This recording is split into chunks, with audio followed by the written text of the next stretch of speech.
What's up, XRP family? Thank you for joining the video for today. We have some interesting stuff. This is Patrick Bet David. Of course, you've heard of him. He has the PDB podcast, very famous. Now, this is a very interesting podcast, guys. He is talking to Michael Saylor here, which is very famous for being a Bitcoin maximalist. So he's asking him some questions, and then he's giving some answers, and we will comment on this. Let's take a look, guys. I will give you my opinion on this because it's very interesting what is happening here, okay? Let's take a look. Ethan here, the lawyer representing Ripple. What are your thoughts about what's going on with Ripple and how he is handling the Ripple case? Ripple's an unregistered security. It's pretty obvious. There's a company. The company owns a bunch of it. They sell it to the general public, but they never took the company public. There's no disclosures, right? So the SEC's position is you're selling an unregistered security. It's a crypto token, right? Just like Ethereum is an unregistered security. It's controlled by a few people in the Ethereum Foundation and Consensus. Fair. Then here's just a like question. FTT, just like Solana. Perfect. But here's a follow-up on They're that, all Michael. unregistered securities. Here's a follow-up on that. Right. I don't own a single Ripple, just so we know. So full Yeah. disclaimer, I'm not a Ripple guy.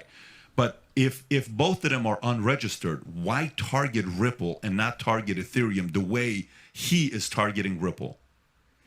And by the way, this is coming from a guy that owns Ethereum, not Ripple. Yeah, I think the best thing for the world would be if the SEC pretty much shut down all of it.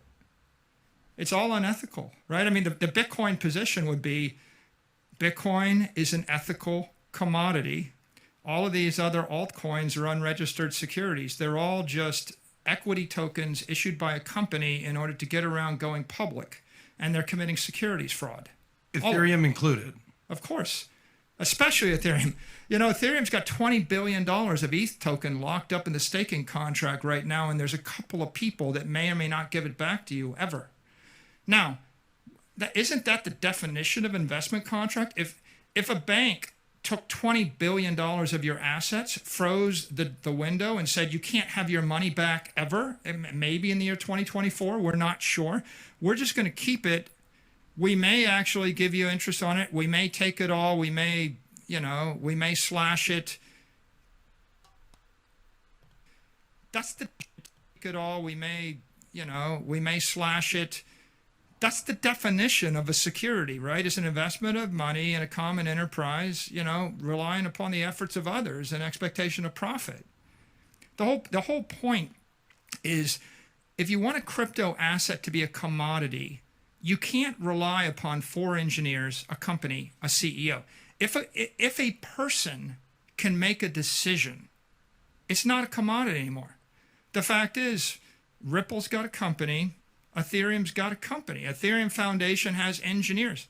You are literally waiting on the engineers that work for the Ethereum Foundation to write the code to give you your money back. And then you're also waiting to find out what the monetary policy will be.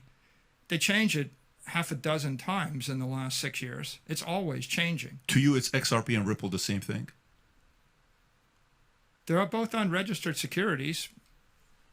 XRP and XRP is just the equity token of Ripple. See, guys, now this is very, very interesting what is happening here. So, first of all, of course, I do not agree what he is saying, but there is a big but, because this may be the reason that Ripple loses this case. Like, the only reason Ripple can lose this case is because the company is basically owning XRP and selling it and funding the company with it.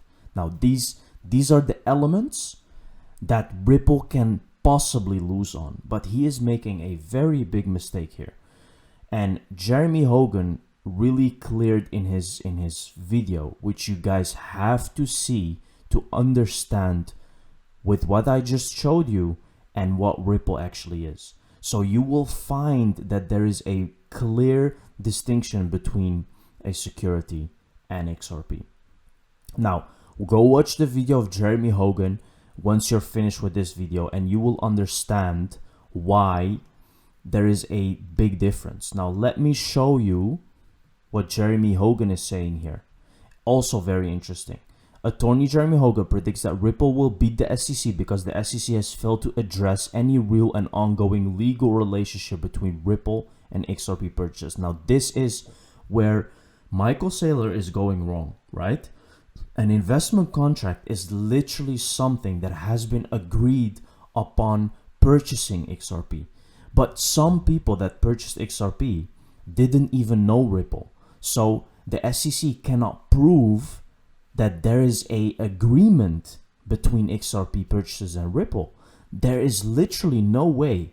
It's almost near impossible, guys, to prove that XRP purchasers knew of Ripple and then went to buy XRP, right? And expected profits because of Ripple. So it's impossible. It's very hard. They are using some YouTube videos in the case and stuff like that to actually prove this point, but it's very hard. Now, this is why I think Ripple will win. But let's take a look at Jeremy Hogan saying here. I think Ripple will win because it had no legal obligation to purchasers of XRP after the sale occurred. No post-sale obligations. In other words, there can be no investment contract without an investment contract. I think Ripple wins on this because it is correct.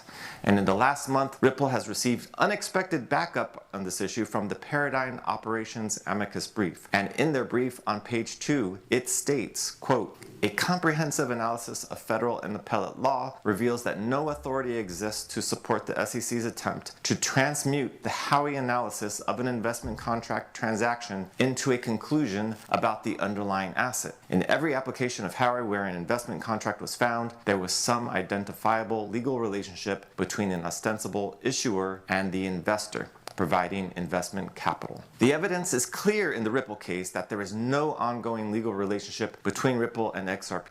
So this is why Ripple has a big chance of winning. But again, guys, it is not impossible for Ripple to lose. Remember that. Remember that the SEC can win this because of what we just mentioned. But Michael Saylor is completely wrong because he doesn't understand what Jeremy Hogan understands. It's a lawyer. There is a difference, right? Now, if the SEC wins, I think it's wrong. Of course, I am an XRP.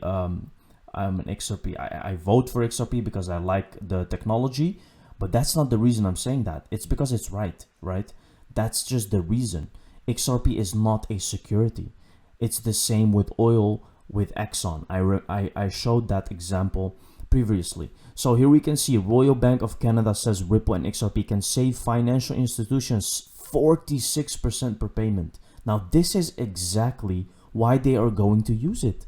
This is it, guys. It's that simple. This is what XRP can do, right? There is a serious solution here. They tackle a serious problem. Think about that. When it comes to Ripple and XRP specifically, the Royal Bank of Canada points to both Ripple's suite of software products and the XRP ledger as examples of how blockchain can disrupt the industry.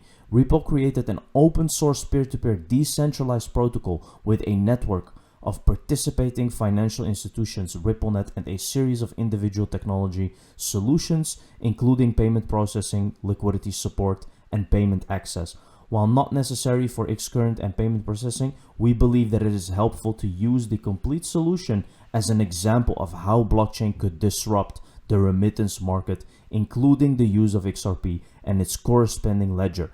In this solution, XRP is used as a bridge asset, meaning that it is a store of value that can be transferred between parties without a central counterparty, and thus support liquidity between any two currencies. And this is also, guys, why XRP is decentralized.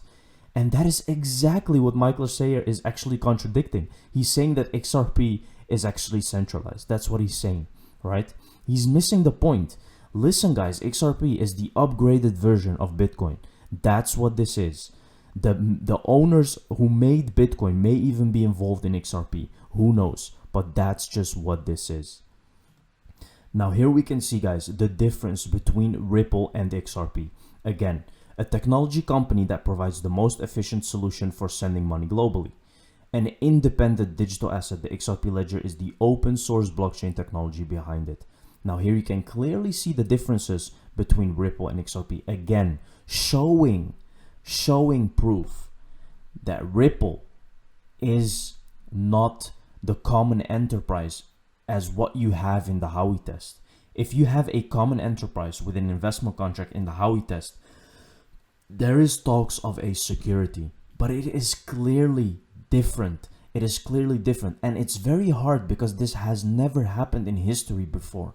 And that is why, guys, Ripple and XRP are going to change a lot of things in this space. They're going to set an example of how you can actually run a crypto, because this is the way to do it. There is a cryptocurrency, a serious cryptocurrency that is decentralized and that is solving a real problem with utility. And then there is a company, but the company is not necessarily the common enterprise, right? It's actually there providing the technology, right? But XRP is independent. If Ripple disappeared, XRP would continue to exist, right? That's just the reality of this. And that's what people do not understand, guys. Now, we have come to the end of the video, guys. Thank you very much for watching it. See you in the next one. Cheers.